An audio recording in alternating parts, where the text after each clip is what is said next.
يا نفس إن لم تظفري لا تجزعي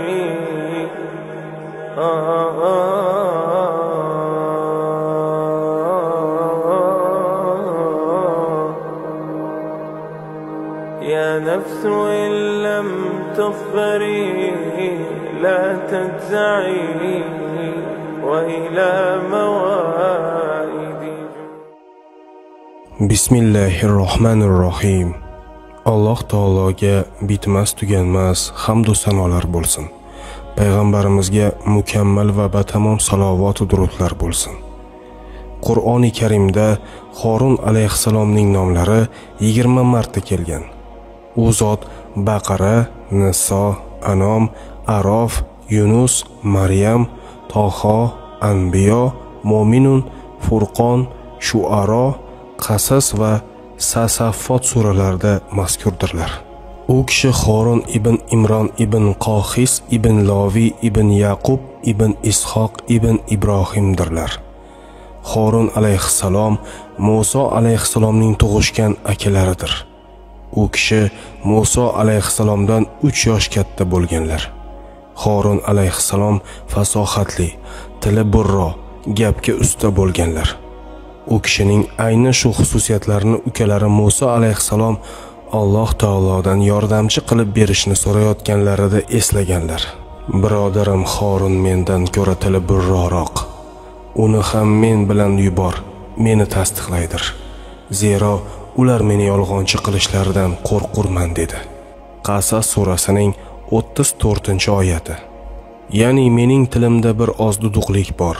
Og'am Horun esa tili burro odam, kofirlar bilan tortishuvlarda ish beradi.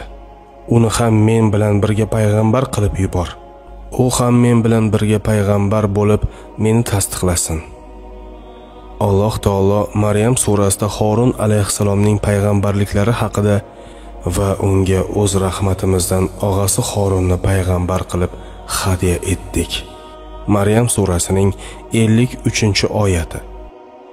Horun alayhissalom o'z ukalari Muso alayhissalomga yordamchi payg'ambar bo'lganlari uchun u kishi qayerda zikr etilsalar, bu kishi ham etilgan. Bu holni Muso alayhissalomning qissalarini o'rganish davomida yaqqol mulohaza qildik. Horun alayhissalomning faoliyatlaridagi eng hassos holat u zotning Bani Isroil ishida Muso alayhissalomning o'rnlariga qolgan paytlari bo'lgan. Muso akasi Horunga qavmimda mening o'rnimni ol, yaxshi ish qil, buzg'unchilarning yo'liga ergashma dedi. Arof surasining 142-oyati. Muso alayhissalom bu gapni Robbil alamin bilan miqotga ketayotib aytganlar.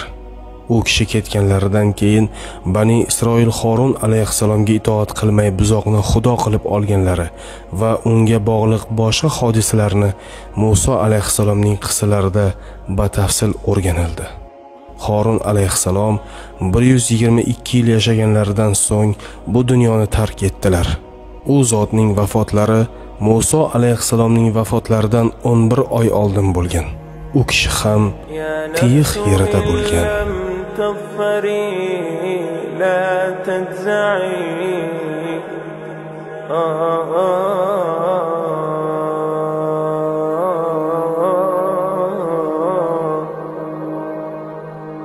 يا نفس إن لم تظفري لا تجزعي وإلى موائد.